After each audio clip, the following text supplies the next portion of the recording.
Welcome back to The Explainer. Today, we are diving into an essay that, even though it was written decades ago, might just describe our lives today better than anything else.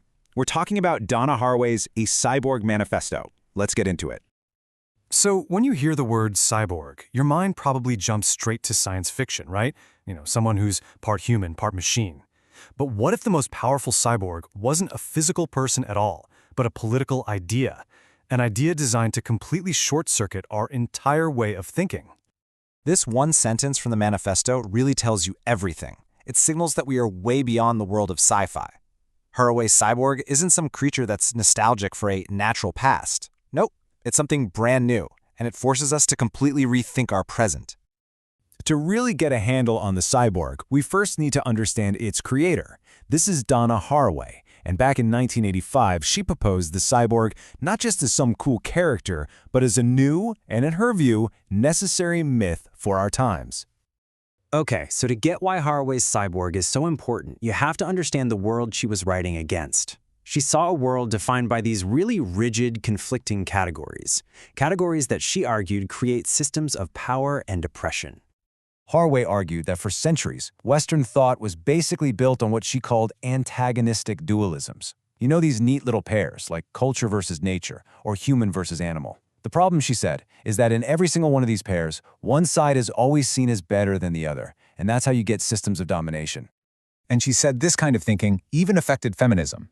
By trying to define some universal women to rally around, the movement was at risk of creating its own exclusive identity box, one that didn't always make room for the huge differences in race, class, and experience among women. So Haraway offered a pretty radical solution, a creature that doesn't pick a side, but instead lives in the messy borderlands between categories and just smashes them all apart. And that is the cyborg. And this is the absolute core of the whole idea. Haraway's cyborg is a metaphor. It's not really about having a robot arm. It's about rejecting these pure, natural categories and instead embracing fusion, complexity, and even contradiction. Now, she argued this whole cyborg myth was becoming possible because of three huge boundary breakdowns that were already happening in the 20th century. First, the line between human and animal was getting blurry thanks to evolutionary science. Second, the line between organism and machine was dissolving. And finally, technology was making the line between physical and non-physical almost totally meaningless. By embracing this hybrid boundary-crossing nature, the cyborg offers a totally revolutionary way to think about politics. And for Haraway, especially for feminism. So instead of building politics on a shared identity, like some natural female experience, the cyborg just throws that whole idea out the window. It says that politics doesn't have to start from some pre-made unified group. The alternative?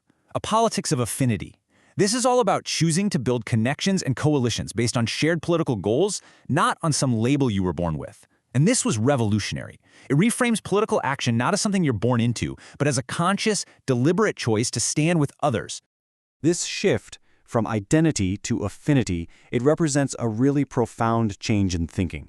It's a move from what you might call a modern worldview to a postmodern one. Haraway actually charted this massive paradigm shift. She saw the world moving from old concepts like reproduction to new ones like replication, from old power structures to new, networked systems of control she called the informatics of domination. In this new world, she argued, science fiction is actually a more useful guide than the traditional novel.